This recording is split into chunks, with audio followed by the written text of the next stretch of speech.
अ, काल जवळपास 186 मिलीमीटर पाऊस हा एका दिवसामध्ये नागपूरमध्ये पडला, पण त्यातलाही जवळपास 110 मिलीमीटर पाऊस हा 1 ते सव्वा तासाच्या अंतरात पडला.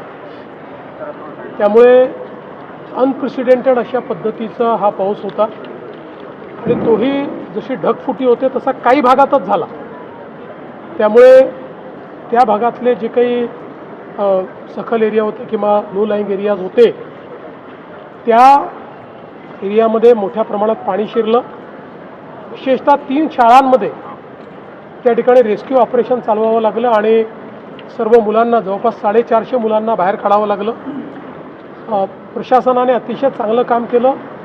काही ठिकाणी बोटी वापरल्या, काही ठिकाणी रोप वापरले आणि जे काही रेस्क्यू करायचं होतं ते अतिशय वेगाने सगळ्यांना रेस्क्यू केलं. त्यामुळे कुठली हानी त्या ठिकाणी झाली नाही. पण निश्चितपणे लोकांच्या घरामध्ये पाणी शिरल्यामुळे किंवा काही ठिकाणी मोठ्या प्रमाणात पाणी जमा झाल्यामुळे काही काळापर्यंत जनजीवन विस्कळीत होतं. पाणी निघून देखील लवकर गेलं. अजूनही काही भागांमध्ये पाणी आहेच, त्याच्यावर कारवाई चाललेली आहे. आजही काल जे काही आपल्याला अलर्ट दिले होते त्यात ऑरेंज अलर्ट नागपूरला दिलेला आणि संध्याकाळनंतर कदाचित पाऊस 5 वाजेनंतर मोठ्या प्रमाणात येईल अशी अपेक्षा आहे. प्रशासनाशी माझी चर्चा झाली आहे. प्रशासन पूर्णपणे तयारीत आहे. पण आता हे वेदर इव्हेंट्स मात्र सगळे चिंताजनक आहेत.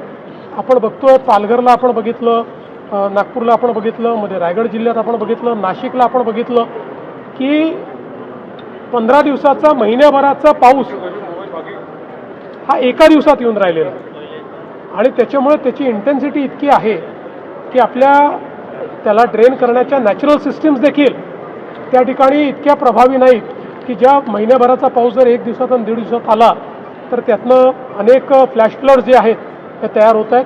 त्यामुळे याचाही थोडा विचार हा भविष्याच्या दृष्टीने करावा लागेल. नागरिकांचा जो रोष आहे तो पालिकेच्या विकास कामांना घेऊन आहे. सिमेंट रस्ता असेल किंवा ड्रेनेज सिस्टीम असेल, समन्वयाचा अभाव आणि विकास काही ठिकाणी हे देखील सत्य आहे की कामं चाललेली आहेत, ती अर्धवट आहेत, त्याच्यामुळे त्या ठिकाणी पाणी थांबलं. पण सरसकट असं नाही आहे. कारण मी जसा उल्लेख केला की जर 1 ते सव्वा तासामध्ये 110 मिलीमीटर पाऊस पडेल तर कुठलीच सिस्टीम एवढ्या पावसाकरता डिझाईन नसते. आपण सिस्टीम डिझाईन करताना गेल्या 20-25 वर्षातला जो डेटा आहे त्या डेटातला जो अधिकतम पाऊस आहे त्याच्यात 10% जास्त अशा पद्धतीनं ती सिस्टीम डिझाईन होते. परंतु जर इतका पाऊस एकत्रित आला तर त्यातनं काही डिस्ट्रप्शन्स होतात. पण म्हणूनच मी सांगितलं की आता एक प्रकारे अशा प्रकारचे इव्हेंट्स हे सातत्याने होत आहेत आणि राज्यभरात, देशभरात होत आहेत. तर याचाही विचार आपल्याला पुढच्या काळात जरांगे पाटील यांनी राज्यव्यापी आंदोलनाची पुन्हा एकदा अंतिम आंदोलनाची घोषणा केली आहे. मराठा समाजाची सरकारने अन्याय केला आहे. 58 लाख मराठा नोंदणीच्या आधारे तातडीने जात प्रमाणपत्र सादर करण्याची त्यांनी मागणी. जात प्रमाणपत्र हे मागितल्यानंतर मिळतं आणि ज्या ज्या लोकांनी जात प्रमाणपत्र मागितले त्यांना ते प्रमाणपत्र मिळालेले आहेत. माझ्या माहितीप्रमाणे पेंडन्सी अतिशय कमी आहे. कोणी मागतं आणि देत नाही अशी परिस्थिती नाही आहे. मला असं वाटतं की फार कमी पेंडन्सी आहे. त्यामुळे जात प्रमाणपत्र दिले जात आहे. आणि इतरही ज्या गोष्टी आहेत, मी पुन्हा एकदा सांगतो की आमच्या सरकारने, महायुतीच्या सरकारने मराठा समाजाकरता जेवढे निर्णय घेतले आणि जेवढे निर्णय कार्यान्वित केले हे कुठल्याच सरकारने कधी घेतले नाहीत. अद्यापही कोणाचा काही रोष असेल, कोणाला काही वाटत असेल की हे योग्य होत नाही आहे तर निश्चित त्यातनं मार्ग काढता येईल. त्या सगळ्या गोष्टी आपल्याला बघता येईल आणि त्याला योग्य पद्धतीनं मला असं वाटतं की त्याच्यावर मार्ग काढता येईल.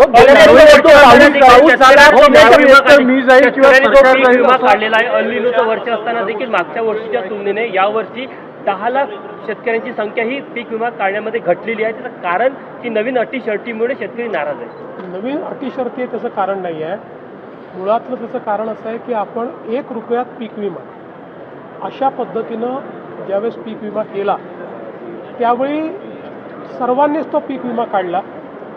पण त्यानंतर आपल्या लक्षात आलं की त्याच्यामध्ये खूप मोठ्या प्रमाणात दुर्दैवाने बोगसगिरी झाली.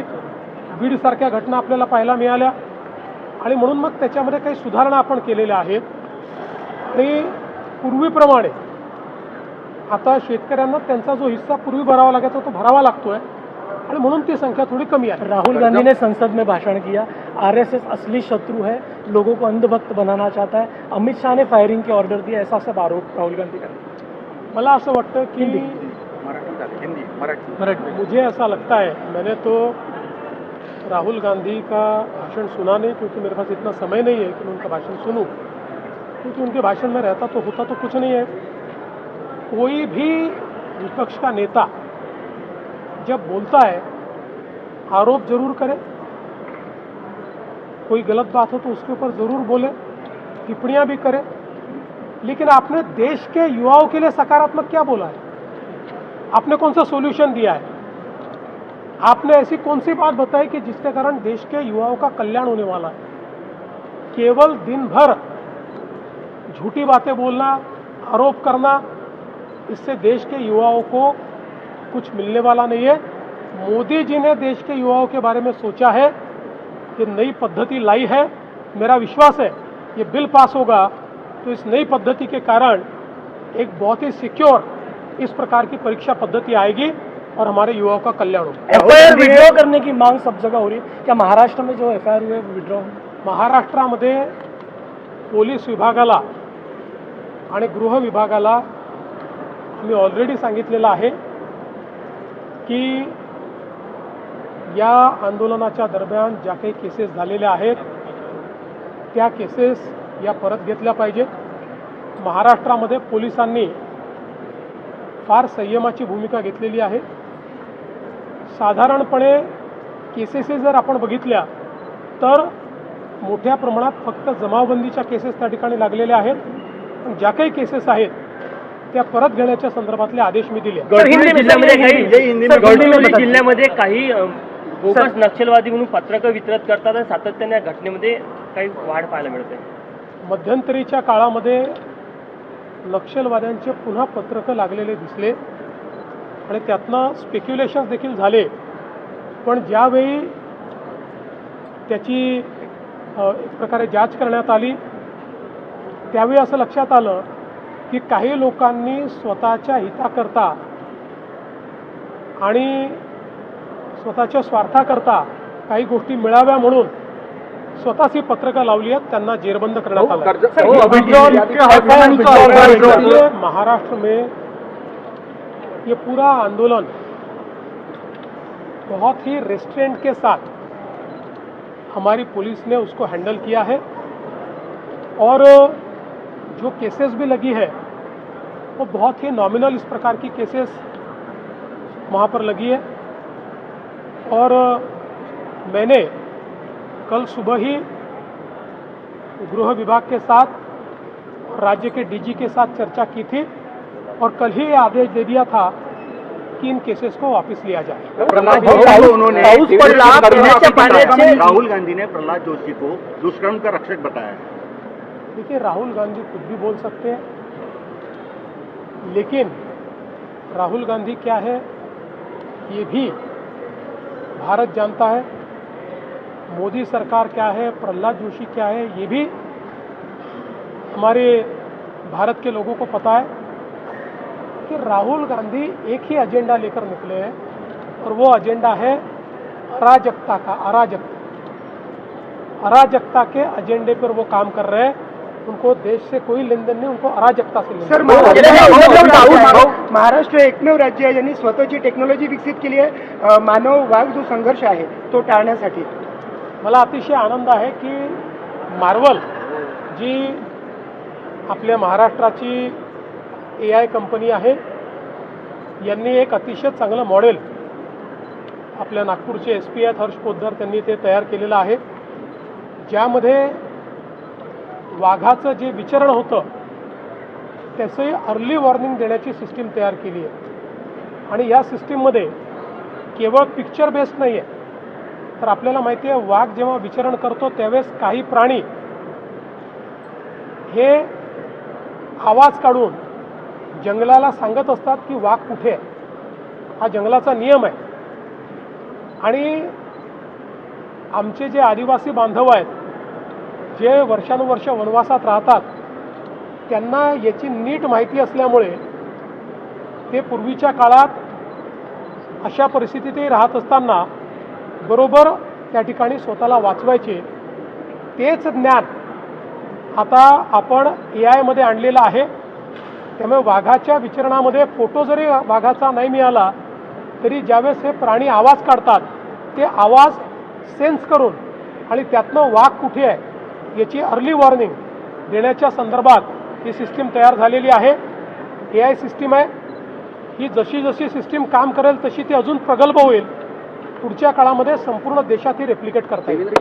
कर्जमाफीच्या यादीतील रक्कम आणि EKYC करताना दिसणाऱ्या रकमेत मोठी तफावत काही ठिकाणी आढळून आहे. खास करून हिंगोलीतनं अशा खूप तक्रारी आहेत. असं आहे की या संदर्भात पहिल्यांदाच खूप स्पष्टपणे सांगण्यात आलेलं आहे की काही अकाउंट्स NPA होते. या NPA अकाउंट्समध्ये NPA असताना देखील बँकांनी त्याच्यामध्ये व्याज लावलं होतं. पण ज्यावेळेस बँकांची आमची चर्चा झाली त्यावेळी बँकांनी 2 गोष्टी कबूल केल्या. एक, NPAवरचं व्याज ते कमी करतील, ते काढून टाकतील. आणि दुसरं, कर्जमाफीच्या दरम्यान अकाउंट आणि अकाउंटमध्ये पैसे येणं या दरम्यानच्या कालावधीचं व्याज ते काढून टाकतील. त्यामुळे अकाउंटमध्ये जरी व्याज दिसत असलं तरी बँकांनी त्या व्याजाशिवाय कर्जमाफी मान्य केलेली आहे. आणि म्हणून आम्ही जी कर्जाची रक्कम आहे ती बँकेत भरतोय आणि व्याजाची रक्कम बँक स्वतः त्यातनं काढून घेणार आहे. काही लोकांना कन्फ्युजन असं होतं आहे की आमचे जास्त पैसे अकाउंटला दिसत आहेत, म्हणजे आमच्यावर जास्त कर्ज अकाउंटला दिसत आहे आणि त्या मनाने आमच्या अकाउंटला कमी पैसे आले आहेत. काळजी करू नका. 2 लाखापर्यंतचा जो अकाउंट आहे या अकाउंटला पूर्ण पैसे आम्ही देणार आहोत.